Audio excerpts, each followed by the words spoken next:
Welcome back to talking about functions. We're going to continue on talking about functions, and we'll get into graphing a little bit.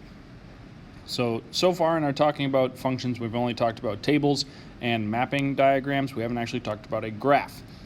If you are given a graph, there's a thing called the vertical line test for functions. All it does is tell you if something is a function by simply drawing vertical lines.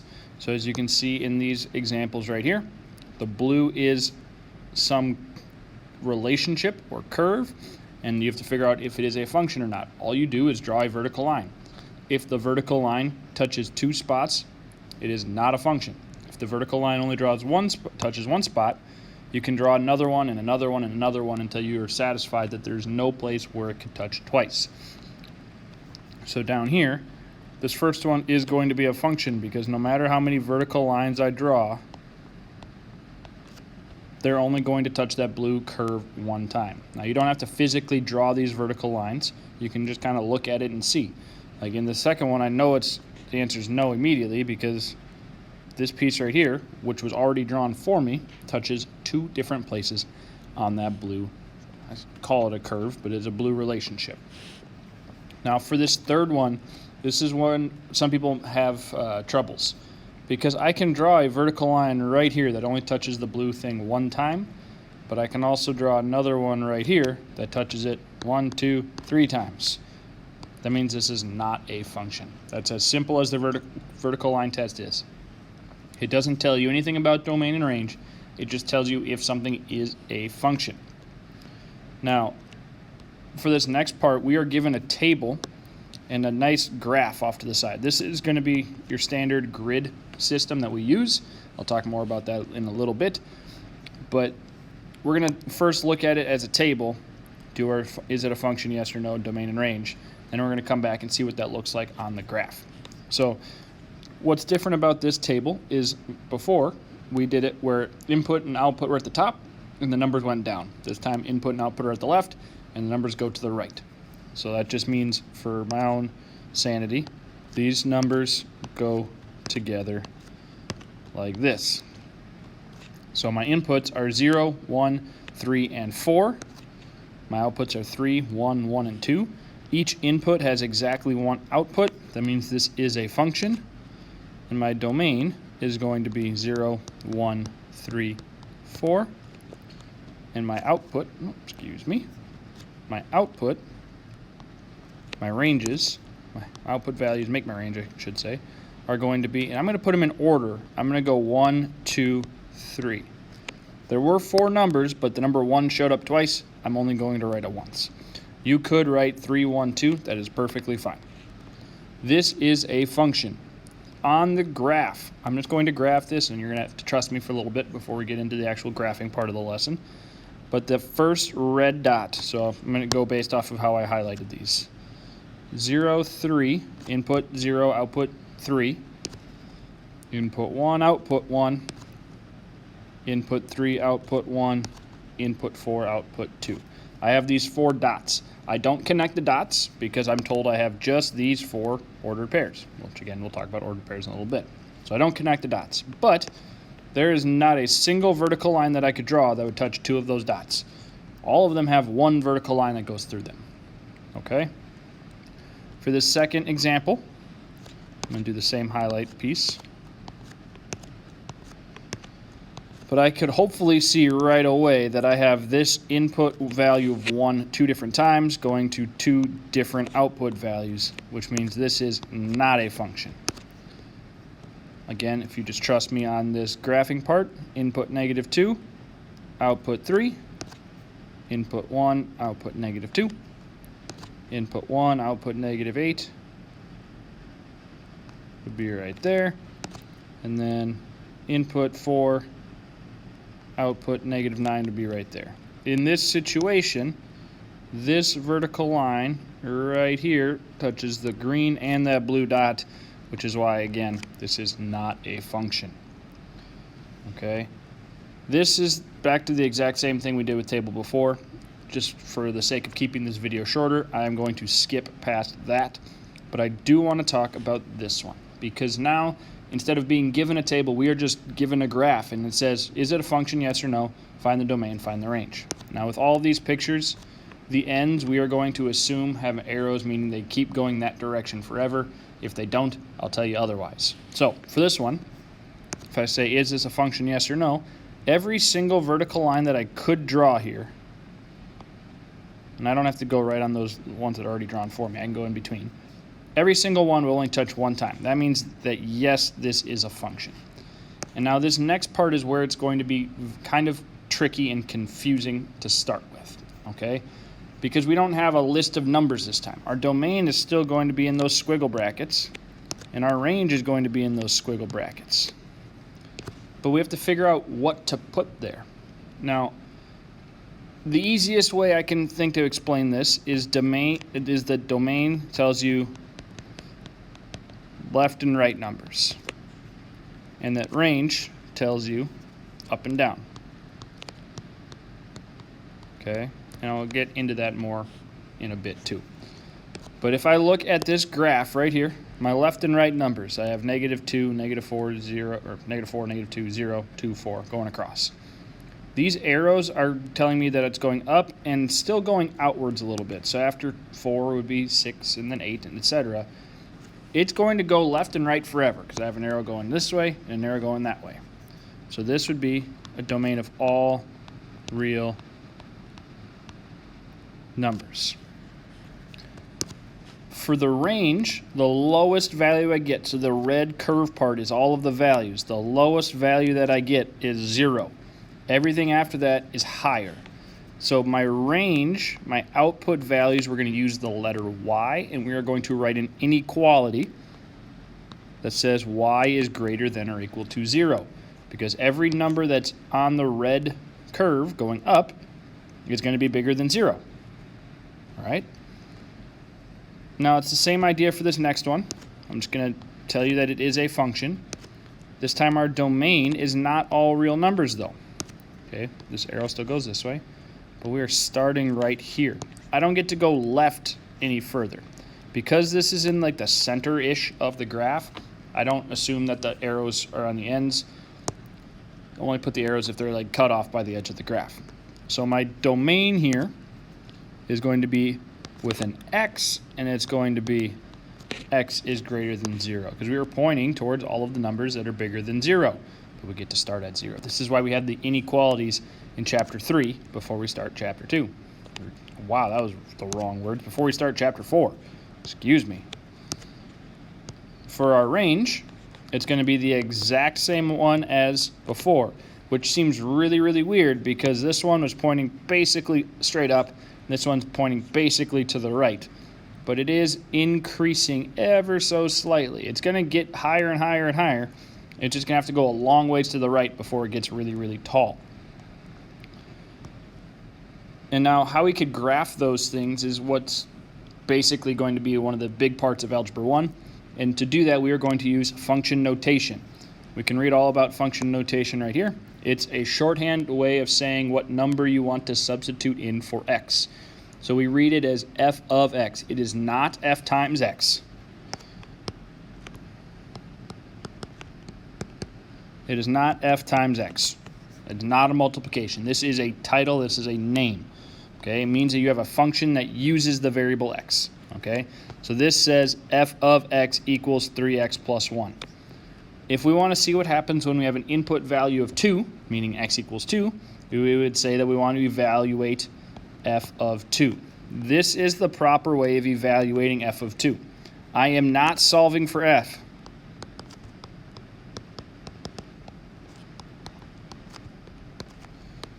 Okay, you are never going to get f equals a number, ever. That will never happen. Okay, all you're doing is replacing x with a 2. This is substitution. We've been doing substitution all year. Okay, the reason why we want to write it like this is because there are going to be multiple different values we want to try out.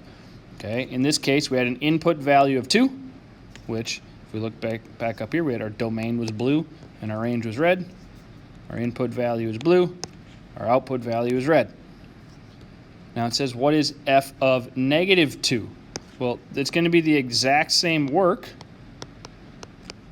except for instead of a 2, we plug in a -2, which means we'll have a -6 plus 1, which is a -5. So f of -2 equals -5. All right.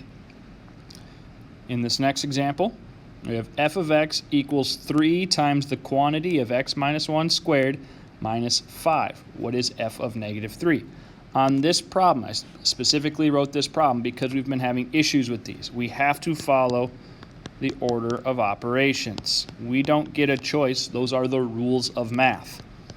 So f of -3 is equal to 3 times, we replace x with -3, and everything else stays exactly how it was. I'm going to write 3 times, and the parentheses are now a -4. What I've been seeing people do is get to this step just fine. But then we want to multiply 3 times 4. We've gone past parentheses, but now we have to deal with exponents. So I have to do -4 times -4, which is 16. Now there are no exponents. Now I move on to multiplying and dividing. So 48 minus 5, which gives me 43. So f of -3 would equal 43. You have to follow the order of operations. Those are the rules of the game. Okay, and now all of these rules are made to kind of try to simplify the process, but there are always going to be weird situations that happen, such as this. If f of x equals 17, what is f of 13? Well, we replace x with 13, but there's no x's on the right-hand side, so it's just always going to be 17. It doesn't change. Okay, that's a constant function. Now, for this next one, it asks you to kind of think through, and this is where I was going to kind of see what you guys came up with as a class.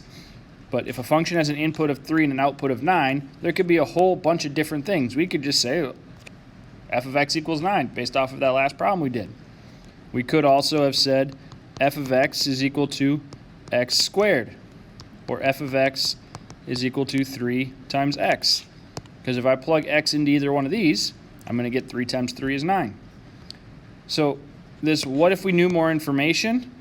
This is how we are going to know if we have a specific function or just random things. Okay, this is just a way of seeing how specific we can be. If we had input value of 2 equaling a value of 4, so if input of 2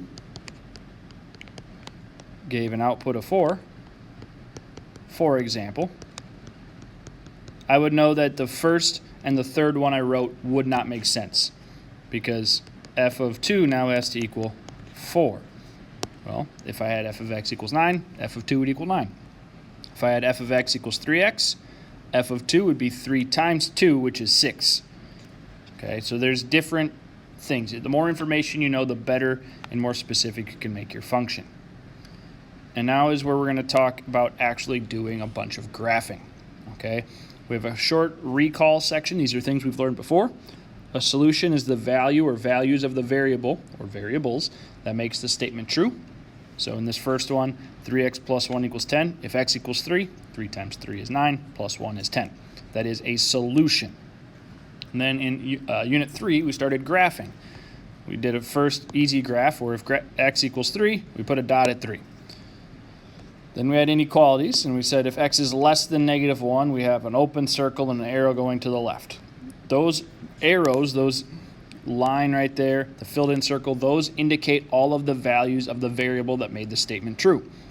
But now we're going to have two variables, which means we're basically going to have a number line going left and right and a number line going up and down, which is going to be our domains and our range, inputs and outputs.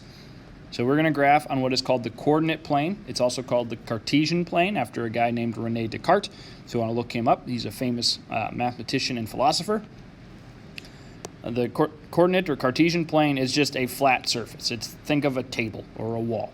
It has 4 directions, right, left, up, and down. And I put them that way specifically because right and left are based off of the input values, your domain, and right is the positive numbers and left is the negative. Up and down is based off of the output values, and that is based on up being positive, down being negative. Excuse me. To graph on the coordinate plane, you need what are called ordered pairs. Ordered pairs are values of x and y that are linked together in round parentheses. The x comes first and the y comes second all the time. So these are 4 examples of ordered pairs. If you do not have a comma, you do not have an ordered pair. If you do not have the parentheses, you do not have an ordered pair. That's just a random set of numbers. You need to have the parenthesis, number, comma, number, parenthesis every time. Okay? Now, I said the plane is based off right, left, up, and down. That means we start counting right here every time. This is called the origin. The origin is the ordered pair 0, 0. This is where I have those 2 number lines crossing each other. So I'm going to graph each of these dots in their respective color. So 3, 6, what we do is we start from the origin, and because I'm not able to point in person, I'm going to draw some things and then erase. But we're going to count right 1, 2, 3 based off of the 3. And then from here we're going to count up 1, 2, 3, 4, 5, 6. That is where my ordered pair is. That is where my dot is. So this is 3, 6. Those little jump counting things that I did, that's what I would do with my finger, finding the actual ordered pair. You do not want to actually draw those on your graph. For the green one, -4, 2, we start at the origin again, but negative for the first number tells me to go left 4, and the positive 2 tells me to go up 2. That's where my ordered pair is. That is -4, 2. That is how I found these things up above earlier when I just said trust me. These next 2 are ones that sometimes confuse people, but they really shouldn't. Okay, it's a matter of, do you remember that x is first? Left and right is first. So I go left or right 0, which means I don't move at all. -5 tells me to go down 1, 2, 3, 4, 5. Just like that. And then -1, 0 would be left 1, up or down 0. There are an infinite number of dots that we could put on here. Right now we've just started with, here are some dots. Graph them. Eventually we are going to be drawing a whole bunch of lines in a bunch of different ways. But you have to be able to do this part correctly first. If you cannot get the x goes left and right and y goes up and down, you are not going to be able to graph anything in this chapter. So you have to know what a function is, and you have to know how to plot points. If you can't do those 2 things, the rest of the notes, the rest of the practice problems don't really do anything for you. Spend the time, however much it is necessary, to make sure you know exactly how this works. Okay? Now, off to the side here, I said remember that a graph is all the values or ordered pairs that make the statement true. I'm going to graph 1 line in blue and 1 line in red. These ones are going to mess with your head for the first 5 times you do them. I kind of made that number up, but it is going to mess with your head because I just said x is left and right, x is left and right, x is left and right. But the graph of x equals 3 is a vertical line, which seems like it doesn't make any sense. If x is left and right, how come I get a vertical line that's up and down? It's because it is the collection of all of the ordered pairs. This is the ordered pair 3, 0. This is the ordered pair 3, 3. This is the ordered pair 3, 6. Right? This is the ordered pair 3, 9. These are all of the ordered pairs where the x value is 3. I don't care what the y value is, but the x value has to be 3. Similarly, 1, 2, 3, 4, 5, 6, 7. The line y equals 7 is a horizontal line, even though y's tell me to go up and down. The reason why is because this is, like I just did a little bit ago, all of the ordered pairs where the y value is 7. So I have 0, 7, -3, 7, -6, 7. I could keep going. All right. These are like things that you can figure out all the time, or you can just know them, and that is perfectly valid. okay? Now, we use these lines to figure out solutions, and solutions are values that make the statement true. It says, use the graph to determine or decide whether the point lies on the graph of x plus 3y equals 6. This is a function.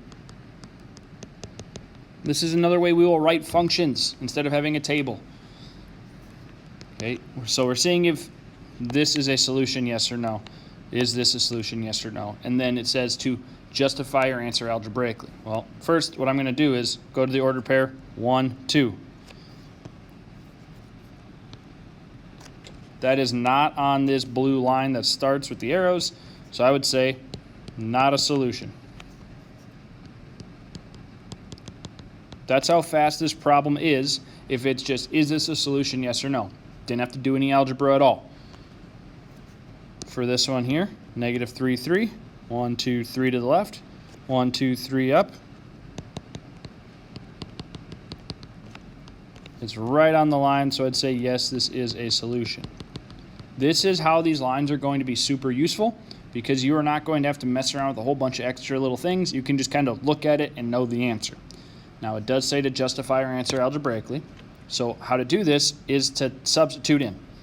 This is x and y. So in that function up above, I'm going to replace x with 1. I'm going to replace y with 2. And I'm going to see, does it equal 6? I'm not solving anything. I'm just evaluating. Well, 3 times 2 is 6. 1 plus 6 is 7. 7 does not equal 6. Not a solution. On the bottom one, I'm going to replace x with negative 3.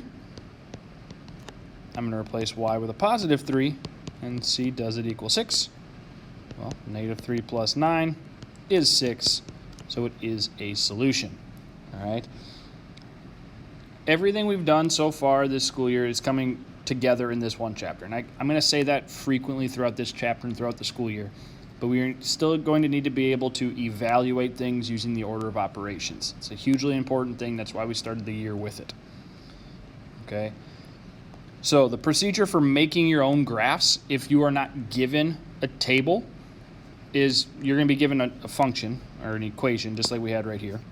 And you are going to pick values of x to plug in. What I mean by that is you are going to pick a number of x for x, replace x with that number, do all of the evaluations, and it will tell you what y equals. That'll give you an ordered pair. If you are not given a coordinate plane, draw one. I'll show you how to do that shortly. It's super simple.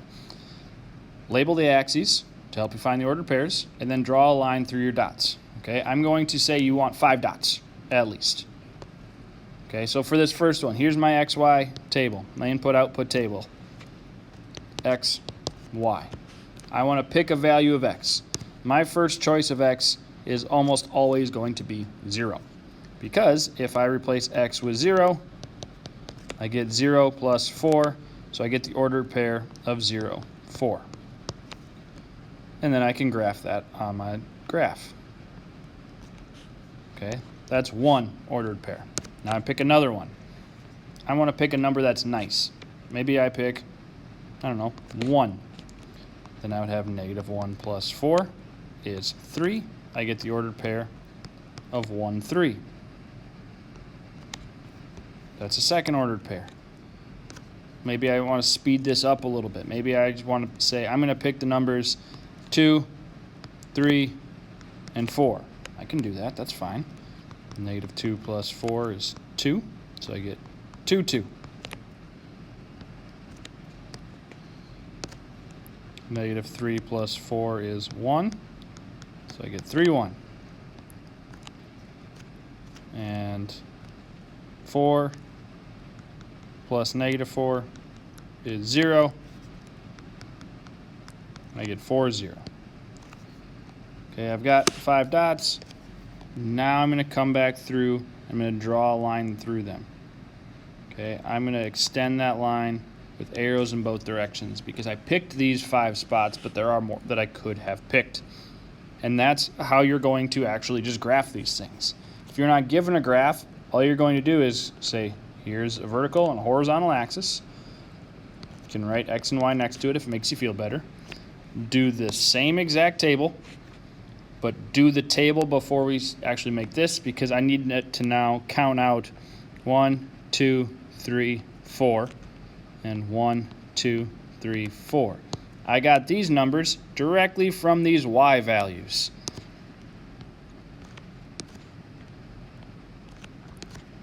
And then I'm going to have the exact same thing that I just did. The thing we have to be careful of is, I understand that no one here has perfect handwriting. No one here is going to be able to draw things perfectly. That's okay. This might end up a little kind of curved, but they should be 100% as straight as possible. All right, lines technically don't curve. All right, so that's where I'm going to stop for this video. Next time I see you guys, we'll start talking about graphing using intercepts and other methods. But make sure that you are completing the homeworks on Schoology. We have those practice problems in OneNote for you to utilize as well, to make sure you're ready before you take the Schoology quizzes. And I hope everybody has a great day.